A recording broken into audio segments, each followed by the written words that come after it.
We often treat being broke as a personal failure, the inevitable result of laziness, weak willpower, or an inability to follow a basic budget. But psychological research points to a biological reality that the ledger doesn't show. Financial scarcity operates as an active virus, physically hijacking the brain's processing power and altering the way neurons fire. Escaping the poverty cycle requires looking past the bank account. To fix the numbers, we first have to address the brain's compromised bandwidth. Think of your brain like a smartphone. When heavy applications run in the background, the battery drains and the entire system slows down. When the mind is slammed with the background anxiety of rent, debt, and bills, your mental RAM is steadily consumed. This is cognitive load. When you are actively worrying about money, the space available in your working memory shrinks. You have less processing power left for logic, impulse control, or long-term planning. This research confirms that poverty acts as a literal bandwidth tax on the mind. It is a persistent weight that lowers cognitive performance in real time. Financial scarcity starves the brain of the exact processing power needed to make the decisions that would alleviate that scarcity. To measure this tax, researchers conducted a study on sugarcane farmers in India, testing the exact same individuals at 2 different times of the year. This chart tracks cognitive capacity. On the left is the pre-harvest state.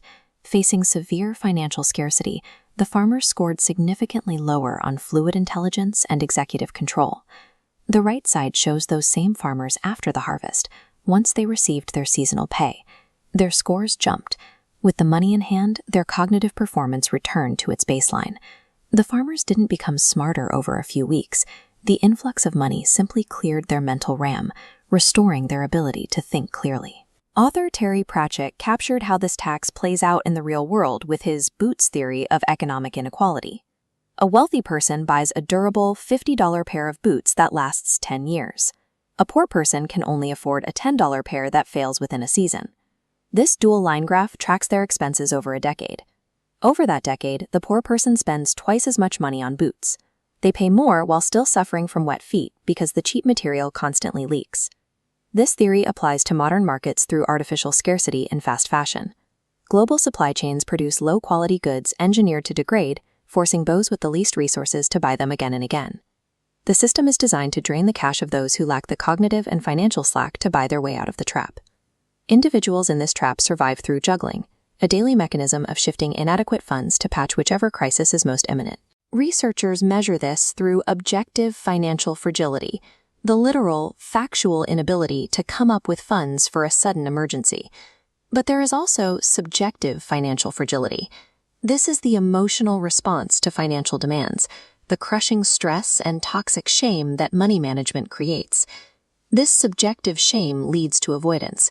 It's why some people who earn a decent income are physically afraid to open their banking apps to check a balance. Toxic emotional paralysis is often a stronger barrier to wealth than a literal lack of dollars. This emotional weight explains why some high-earning individuals remain incapable of saving money.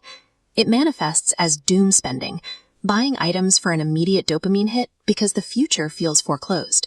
If the system seems rigged, optimizing for the present feels like the only rational move. These patterns are frequently rooted in unhealed childhood trauma. A study from Boston College followed 12,000 people and found that those who experienced significant childhood adversity accumulated up to 45. This internal shift builds slack, a critical buffer of time and resources that gives the brain room to breathe. Developing an internal locus of control provides a defense against fragility. As this chart shows, believing that your actions directly impact your outcomes reduces the subjective stress of managing money. That belief allows the brain to transition from the panic of juggling crises to the clarity of strategic planning. True wealth is possessing the cognitive bandwidth to make choices without being driven by fear. This leads to the arching rule for fighting the scarcity virus. Never make a major financial decision during peak cognitive load. Step back, wait for your mental RAM to clear. Reframe the struggle as a system overload. You are not a moral failure. You are not broken. You just need to reboot the system to reclaim your freedom.